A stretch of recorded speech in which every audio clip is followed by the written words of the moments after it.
And I shave at 110. Yep, all good. I love today. You know, it's not 4:30. I like it. Well, I like dogs. I don't like that. Yeah, you know, give it another 10, 15 years from now. They're going to see.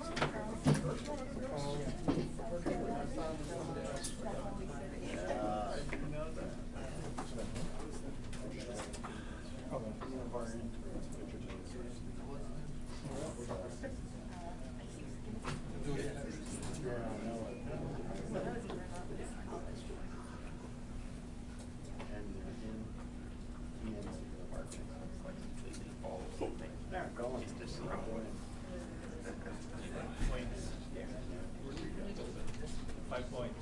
Barrels of Yeah. All right, this is our 2-minute warning. Stand by. And everybody, please either hide or remove your badges.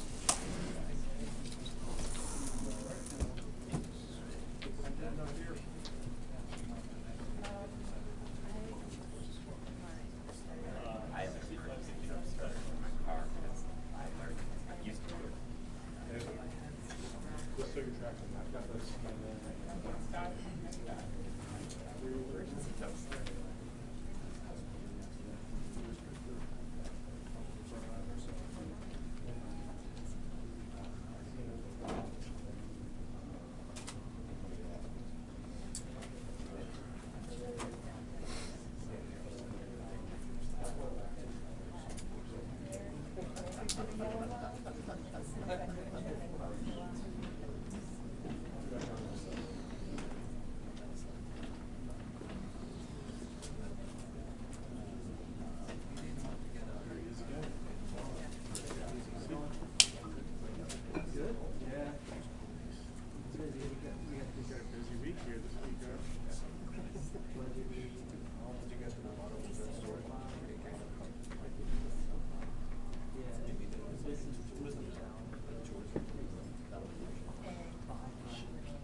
That's fine. Yeah, it's fine. It's not on right now, right? Yeah. It's not on right now. It's not gonna pick up my writing or it's not making noise.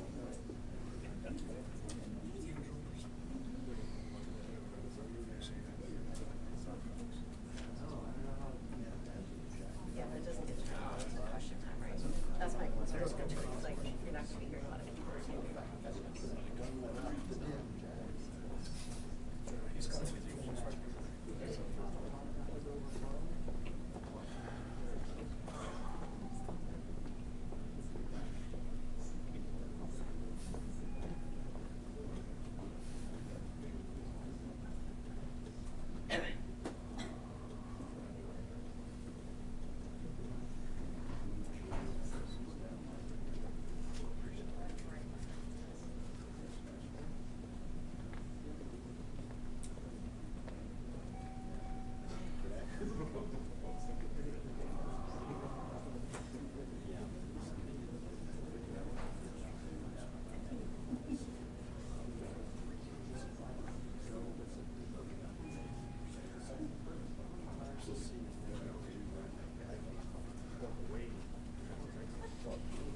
The only one that got it.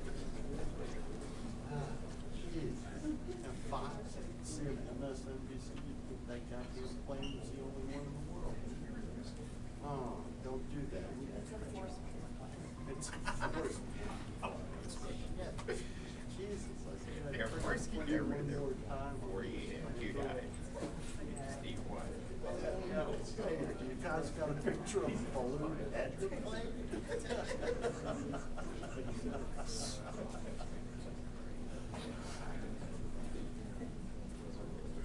Well, time now, I think that's over.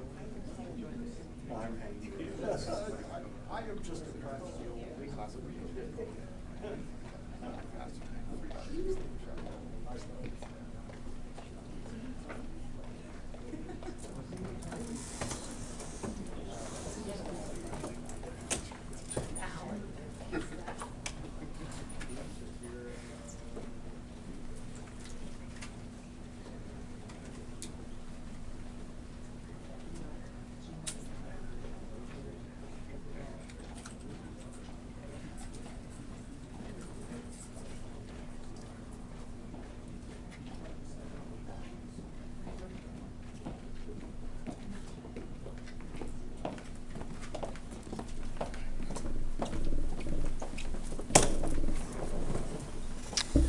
Good afternoon, everybody. Just a few things to pass along here, and then we'll get right to your questions. Today, Secretary Austin is directing multiple immediate actions following the Suicide Prevention and Response Independent Review Committee's recommendations and establishing a Suicide Prevention Implementation Working Group. The department continues to recognize the importance of addressing and preventing suicide within the military ranks. Immediate actions to be taken stemming from the committee's recommendations focus on improving access to mental health care through initiatives such as expediting hiring for behavioral health professionals, expanding opportunities to treat common mental health conditions in primary care, and improved utilization of behavioral health technicians. These actions aim to strengthen the well-being and support available to our service members worldwide. Notably, Secretary Austin has also directed the working group to give full consideration to all of the other recommendations provided by the Suicide Prevention and Response Independent Review Committee, and the Implementation Working Group will provide him with their own subsequent recommendations on the feasibility and impact of each one of the implementation in an implementation plan, due to the Secretary by June 2nd. While we recognize that suicide has no single cause, and that no single preventative action, treatment, or cure will eliminate suicide altogether, we will exhaust every effort to promote the wellness, health, and morale of our total force, be there for one another, and save lives. Additional information about DoD's Suicide Prevention Implementation Working Group and Secretary Austin's direction is now available on defense.gov. Switching to the National Guard, Chief of the National Guard Bureau General Daniel Hokanson visited CENTCOM this week to formalize the Arizona National Guard State Partnership Program relationship with the Sultanate of Oman.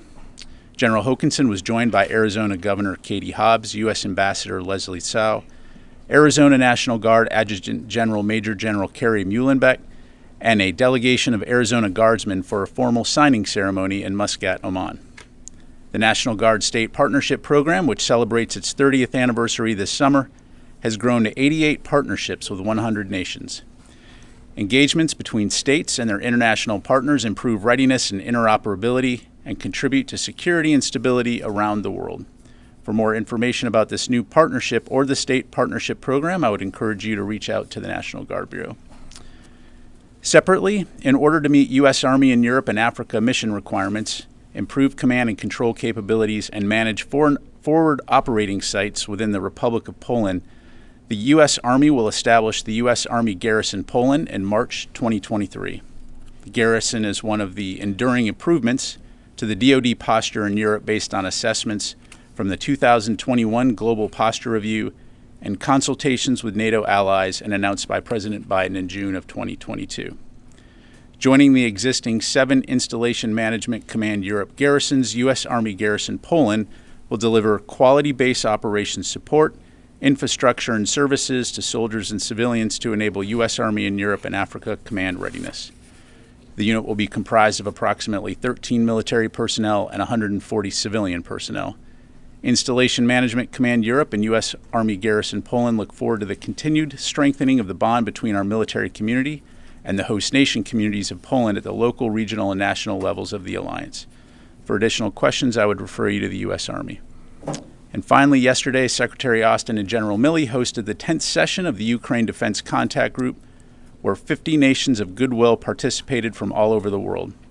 This showed the continued commitment that is indicative of the strong unity and resolve of the international community to support Ukraine in their fight to defend themselves and their sovereignty from Russian aggression.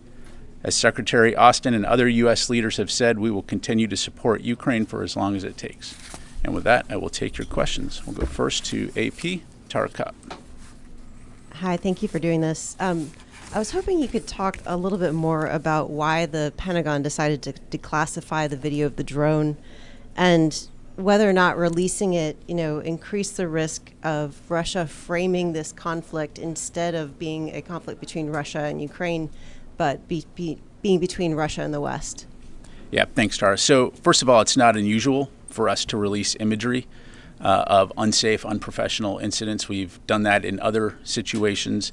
And so particularly in this case, given the reckless and dangerous behavior and to demonstrate publicly what type of actions the Russians had taken, we felt that it was important to provide this imagery. Certainly, there are certain considerations that we have to take into account when dealing with imagery, to include the classification, to ensure that we're not inadvertently putting out sensitive information. But in this case, we were able to work through that and provide that.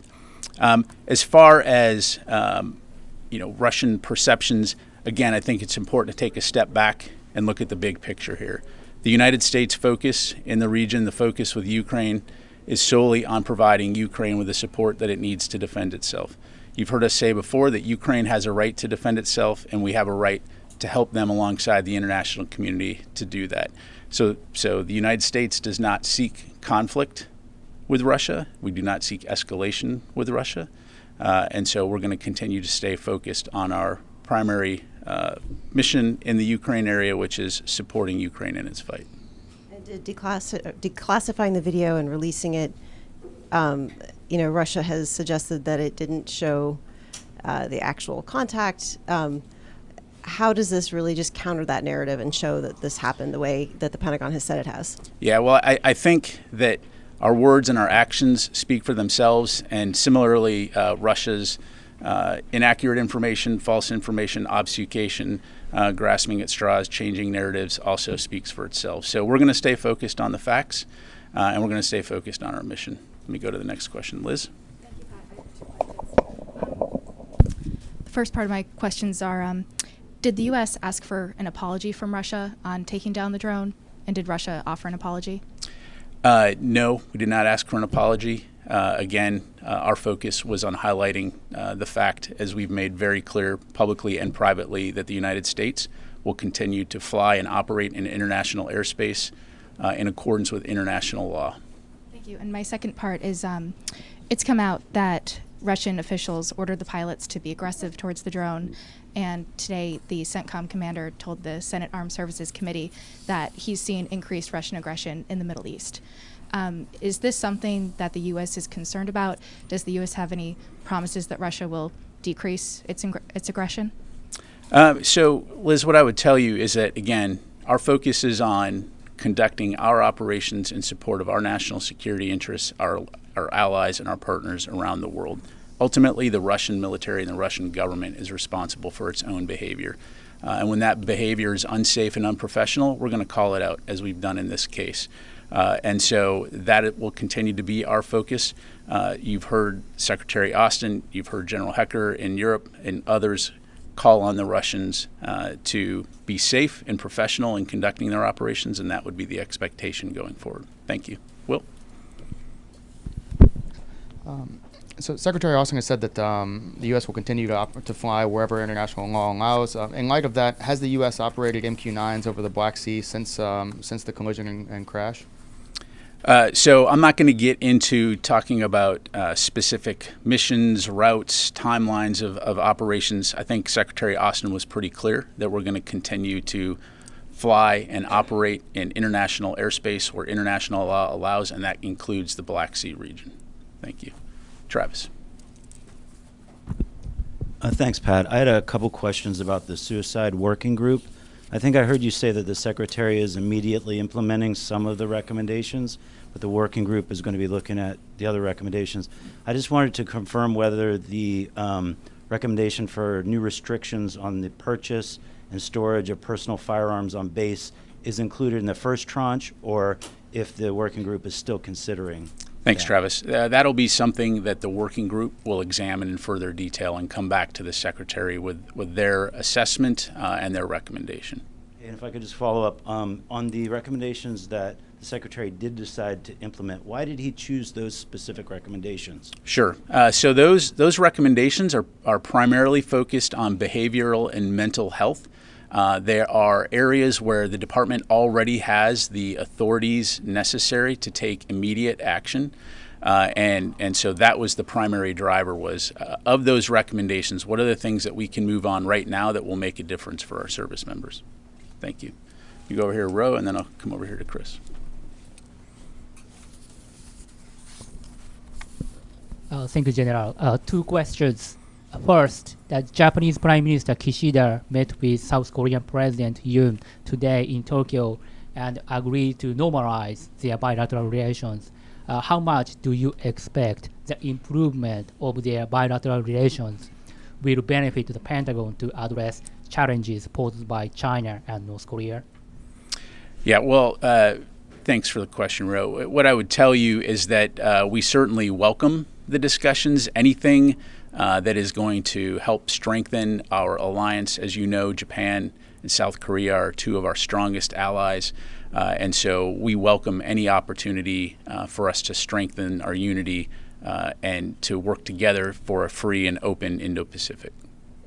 Secondly, there is a growing number of North Korea's missile launches, including including ICBM that they launched yesterday. Are you concerned that this high frequency of their missile launches will be a new normal that we have to live with for a while? Well, again, I think the overarching important aspect of all of this is that the United States, along with South Korea, Japan, and our other allies and partners in the region, will continue to work together to ensure stability and security in the Indo-Pacific region, to include addressing the destabilizing activities of North Korea. And so we're going to continue to keep a close eye on that. I think at the end of the day, we all want to see a region that is stable, that is secure, that is safe, and that will be our focus. North Korea clearly is concerning in that regard, but it's something that we're going to continue to work on together and to deter potential aggression. Thank you. Let me go to Chris, and then we'll come back here. Thanks, Pat. Yesterday, Chairman Milley said the U.S. was confident no sensitive material was compromised in the drone incident. What does that mean? Was the drone remotely wiped? Was there a self-destruct mechanism? Was it crashed in such a way that it would obliterate any material that could be covered. Thanks, Chris. So a couple things. So first of all, we do have indications that, and I think you've seen some reporting on this, we do have indications that Russia is likely making an effort to try to recover MQ-9 debris. As you point out, and as General Milley highlighted, however, we assess it's very unlikely that they would be able to recover anything useful, given a couple of factors. One, the fact, and I'm not going to go into details, but that we took steps to protect information aboard that aircraft, and two, the fact that it crashed in extremely deep water. And so, just leave it at that. Does the U.S. view an MQ-9 as a particularly sensitive platform, or is? Well, the key point here is this is U.S. property, and it's an intelligence, surveillance, reconnaissance asset. And so, again, we have capabilities and means at our disposal to protect and safeguard information, of which we have taken. But I have to leave it there. So let me go here, and then I'll come back there, and then to Qasim. To the middle, yes, ma'am. Yep, right in front of you there. If you could hand her the microphone, there you go. Thank you. We're about a month and a half out, I think, from the new briefing room, or getting back. Okay, so yesterday, General Milley stated Russia is increasingly relying on other countries, such as Iran and North Korea. Is North Korea still supplying munition to Russia? Have we seen anything? Yeah, thank you for that. So I don't have any updates to provide other than we do know, as you highlight, that Russia continues to seek munitions from countries like North Korea, but I don't have any new updates to provide in terms of any specific transactions. So when you say seek, just look for, or are they actually supplying? Well, I think we've talked about before, we had evidence of Wagner Group obtaining some munitions from North Korea. We know that Russia is seeking additional ammunition from North Korea and Iran, but again, I don't have any details to provide today. And then my second one is China getting closer to sending lethal aid to Russia. Have you seen any final decisions, evidence of actual shipments? Yeah, so at this time, we have not seen the transfer yet of any lethal assistance from China to Russia for use on the battlefield. It's something that we're keeping a very close eye on. I know there's some press reports out there talking about some trade deals. That in and of itself is not unusual. China and Russia share a trade relationship, but the key point being is that as of right now, we've not seen any lethal assistance transferring from China to Russia for use on the battlefield in Ukraine. Are they still sending like imagery, things that can help the Wagner Group or Russia? I don't have anything on that. Thanks. All right, I was going to go back to the middle there. This gentleman, he's been very patient, and then to Qasim. Thank you, Pat. Today, the Senate votes to proceed with the repeal of the authorization for the using force against Iraq. To what extent do you agree with this Congress members that are supporting to end this act, and how this act affects your capability to face and respond the threats that comes from ISIS and also the other terrorist groups in the future to your forces in Iraq and also your partners in Iraq? Yeah, thank you. So what I would say right now is I don't want to get into a discussion about or comment on pending potential legislation, other than to say that, as always, we'll work very closely with the Congress to ensure that we continue to conduct our operations in accordance with law. Thank you. There are some concerns that if this act will end it in the Congress or amend it, there are some members of the Congress says that this will affect the U.S. capability to face the threats that comes from Iran. That's why they are not supporting to ending this act for now. Yeah, no, and I appreciate the question, but we'll allow obviously the Congress to do its work. It just would be inappropriate for me to engage in the legislative debate. Of course, the department will stay in close contact with the Congress, as one would expect, and we'll continue to be a part of those discussions. Thank you. Let me go to Qasim. I have a follow-up and then I have a separate topic. On the drone issue, you said Russians are making efforts to recover the MQ-9. So Russians initially aggressively moved over to a U.S. capability and downed it, and are now making efforts to recover it. And then what we hear from this department is quite a soft expression of concern. We even haven't heard you condemning Russians and just saying that it's unsafe, unprofessional. What are we missing there? Qasim, I'm not sure what your question is. I think we were pretty vocal that the conduct of the pilots was unsafe and unprofessional. It was reckless. It was dangerous. Secretary Austin spoke to his counterpart. General Milley spoke to his counterpart. Again, I highlighted at the top that our focus is on conducting our missions in the region in international airspace. We're focused on protecting and defending the NATO alliance, and also on supporting Ukraine in its. I'll let you put words to it, Qasim. Of course, we have highlighted that it is a unacceptable act, but if you're looking for hyperbole, I will leave that to you. Okay. Yes, sir, Fadi. A separate question, sorry, General. Today, a helicopter, a mysterious helicopter, was crashed in northern Iraq, and it came out that it was carrying PKK elements. My question is, does the United States provide helicopter piloting training to SDF partners in Syria or not? Not to my knowledge. No, we do not. Thank you. Fadi. Thank you, General. Just want to follow up on the drone issue incident. So, first question yesterday, the last assessment we heard is it's not clear whether this collision was intentional or not. Do you have an update on this assessment, whether the Russians did this on purpose? And the second question is, the indications that the Russians might be trying to recover some of the debris. You talked about deep water in the Black Sea, but are you ruling out maybe the Russians being able to use some technology or divers to be able to recover the debris? Thank you. Yeah, thank you. So on the latter part of your question, I don't want to speculate. Again, this is U.S. property, but it's our assessment, again, that it is very highly unlikely that even if they were to recover it, that there would be anything useful in that regard.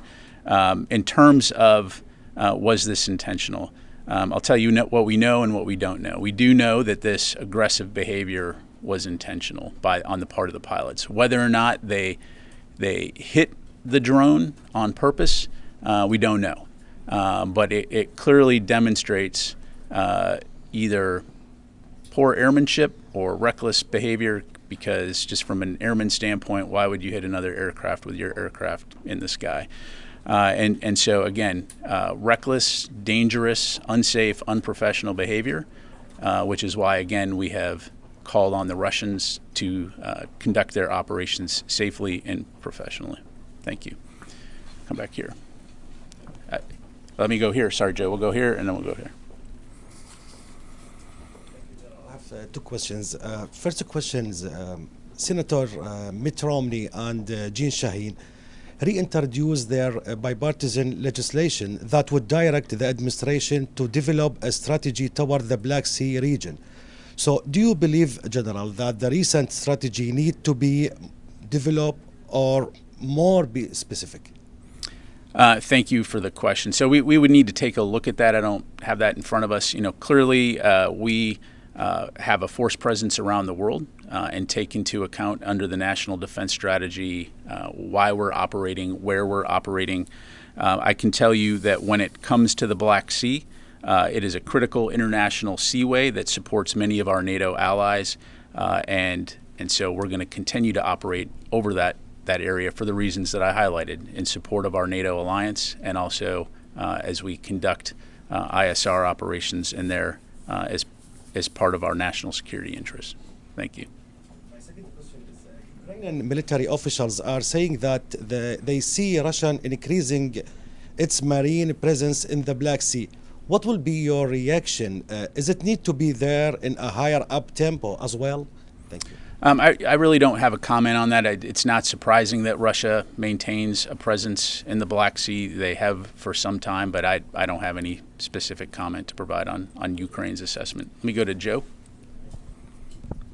Thanks so much. At the risk of splitting hairs on the AUMF question, could I ask, what is the Secretary's position on AUMF repeal? Not necessarily your position, but has the Secretary been asked to weigh in on Capitol Hill? What's his position on repeal? Yeah, again, without getting into the pending legislation, the Secretary is certainly supportive of any discussions that Congress would have on the AUMF. Thank you. I'll go to Ro. Yeah. Thank you so much, General. I have a follow-up question on North Korea. While U.S. and ROK conducts military exercise, North Korea reacts harshly and launched ICBM yesterday. How do you think U.S. ROK bilateral cooperation and U.S. ROK Japan's trilateral security cooperation can work to deter North Korea's further provocations? Okay. Let me just make sure I understand. So you're asking, in light of North Korea's provocations, how can a Japan, South Korea, U.S. alliance exercises work? Is that what you're? Yes. So North Korea reacts to the U.S. ROK's military exercise. So how such kind of security cooperation can work to deter North Korea? Right. So I think, again, it's important to just kind of take a step back here. And the exercises that the United States conducts with Japan and with South Korea are defensive in nature and meant to bolster our interoperability and meant to deter potential aggression in the region. And so that's first and foremost. And so in terms of North Korea's reactions to these types of exercises, as you heard me say before, not only is it inappropriate, it's destabilizing and concerning, clearly, to those in the region. But I think what's important for people to understand is, one, deterrence continues to work. Despite launching missiles into the ocean, North Korea is not attacking, and nor should they. And that the United States, Japan, South Korea, and other allies and partners in the region will continue to work together to extend that deterrence and to keep our countries safe. Again, with the ultimate objective here being a secure, safe, prosperous, free and open Indo-Pacific region. Thank you. Moshe? Thanks. Back to the MQ-9. Is there any indication that the Russians have already picked up debris from the area? I've seen some press reports to that effect, but I can't corroborate any information whether they have or have not. And then separately, have allies offered to send units to help with the recovery efforts? I don't have anything to announce, Moshe. I'd allow our allies to speak for themselves in that regard. In terms of U.S. recovery operations, as you've heard us say, we're assessing options, but I don't have anything further on that right at the moment. One more really quick. Has the U.S. requested to transfer through the Bosphorus Strait? Not to my knowledge. Yep. Matt. Time for a few more here. Thank you, Pat. On that wreckage, has the U.S. or will the U.S. make any requests of the Russians that if they're able to salvage any significant portions of the MQ-9 that it be returned as a matter of good faith? And has there been any discussions of recompense, given that this is a quite expensive piece of equipment? Not to my knowledge. Okay. Secondly, General Milley yesterday talked about this incident as part of a wider pattern of behavior by Russia. Is there any indication that you see that this incident and others like it are coming from a standing order or being encouraged in any way from high levels of the Russian government? Yeah, thanks, Matt. So the short answer is I don't know. Clearly, as General Milley highlighted, we've seen an uptick in this type of aggressive behavior. But whether or not this is a coordinated effort, I couldn't tell you. What I can tell you is that it's wholly inappropriate, it's unsafe, and it's unprofessional. The stakes are high. This is why it's important to keep the lines of communication open to prevent potential miscalculation. And we'll certainly do our part in that regard to continue to fly, sail, and operate safely and professionally around the world. Thank you. All right. Okay, last question. 2 more. Yep, go ahead, sir. Thank you, General. I'm Taro from Nippon TV. So yesterday, North Korea launched intercontinental ballistic missiles, and it's for higher than 6,000 meters for about 70 minutes. So does DoD think any evolution of this kind of technology? Again, it's something that we obviously observe every time North Korea conducts a launch. We closely observe it, monitor it, but I'm not going to get into the specifics on their capabilities or talk about our assessment of those capabilities. Thank you. And last question, yes, ma'am.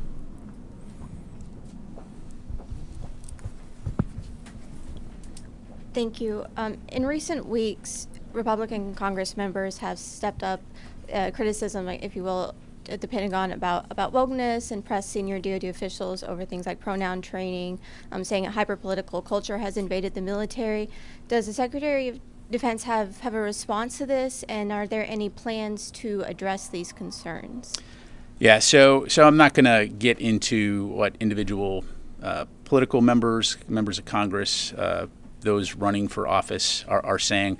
I'll just give you the perspective of the department. And the perspective of the department is that today's military is the most combat credible, capable force that has ever existed on the planet. Every single day, we have thousands of our military members around the world conducting operations, very important operations in very dangerous places, doing incredibly important work, which speaks for itself.